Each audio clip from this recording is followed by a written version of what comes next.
Hello guys, what's up? We are back again with another question from our DSA challenge series. So let's get started. So guys, today our question is minimum genetic mutation. Yes, this question is based on the topic graphs, and in graphs, DFS traversal rather it is based on. So what the problem states is that we will be given a starting gene, a string start gene, a string end gene, and some strings again, and some strings in a string bucket array. Okay, so there will be a vector of strings, so bank, and we will be given some strings in that. So what we need to do, we need to convert our start gene string to end gene string. But the condition is that when we are converting, we at a time we can change only one character, and when we are converting, and when we what I was saying, and when we are converting, then we need to make sure that the converted string is in the bank array. So in the bank array, bank, which is a vector of strings, so that converted string should be present in the bank array, and at a time we can only change only one character. So how we can approach this question? So first of all, we need to think of making the graph, and we can use.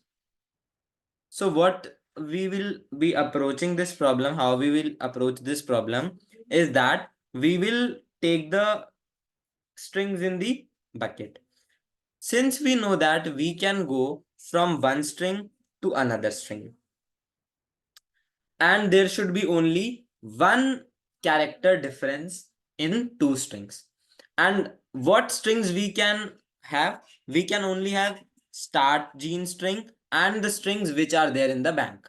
So we have clarity that what are the strings we have and what stage we can go from, where we can tend from one string to another string. So we will be using that only. So what we will be doing is we can make a graph which has strings start gene and all the strings from bank.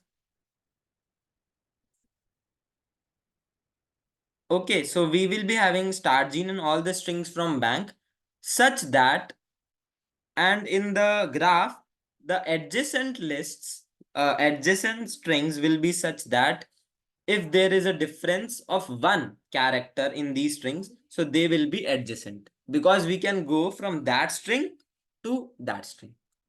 Then we can apply DFS traversal and can check if we can reach to the end gene string or not. Okay, so in these we have made the list only by traversing the bank size 2D array. Now we are calculating the difference if the difference is 1. So first we are catering the bank genes array, then we are pushing back, then we are making the connection of the adjacency list. Now if the difference, now we have to do it for the start gene as well. So if the difference is 1, then same thing we have done for the start gene array as well. Now we can start our BFS traversal, in which we will use q of string comma int, and then we can push start gene comma 0, and while the queue is not empty, then what we can do is we can have the first, which will be a string, first character, as we do in the BFS traversal, and we can have the distance traveled, then we will pop from the queue. Now if at any moment, if the current gene is equals to end gene, we will simply return the current distance. Else what we will do, we will, if it is visited, then no need to check, we will simply continue, and then we will mark visited of gene as true. Now we will check for the neighbors. If the string of neighbor, that is the neighboring string, uh from the adjacency list, we will check. If it is not visited, then we will push it into the priority queue with the increased distance.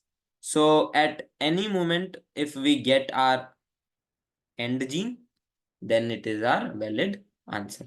So yeah, guys, this was all from this question. Thank you so much, guys, for watching this video. Just in case you like the video, like the question, make sure you hit the like button, press the subscribe button, and share it with your friends. Thank you so much, guys. We shall see you next time.